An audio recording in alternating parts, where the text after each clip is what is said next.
What is the slope of a line that is perpendicular to a line passing through these 2 points? First of all, anytime somebody gives me 2 points, what am I going to do? I'm going to calculate the slope.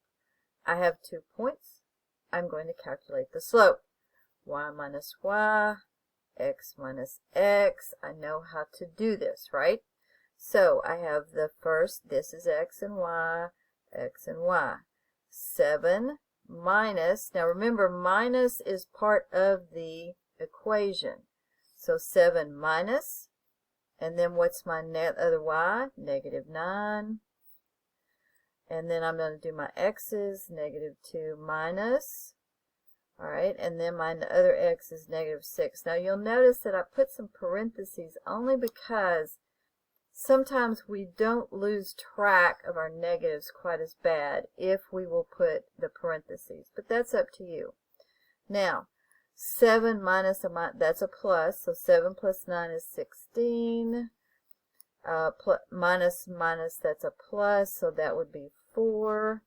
And if I reduced it, I divided both sides by 4, I would get 4 over 1, which is my slope. Now, can I also go over to Desmos very quickly and type this in and get a slope of 4? Of course I can. Now, that's the slope that is the old slope.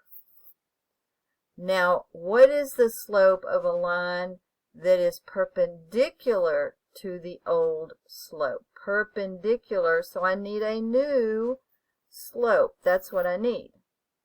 Now, anytime it is perpendicular, that is what we call a negative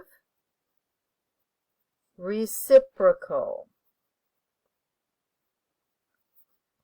That's a fancy way of saying, first things first, I need to change the sign. I need to make it opposite of whatever it was. And I need to flip it over. I need to change the denominator with the numerator. So let's look at what I have. I have 4 over 1. Now you know that if you went over to Desmos and it gave you 4, that you had to remember that everything has a 1 underneath it. If it's a normal number, if it's just a whole number, it has a 1 underneath it. Everything does.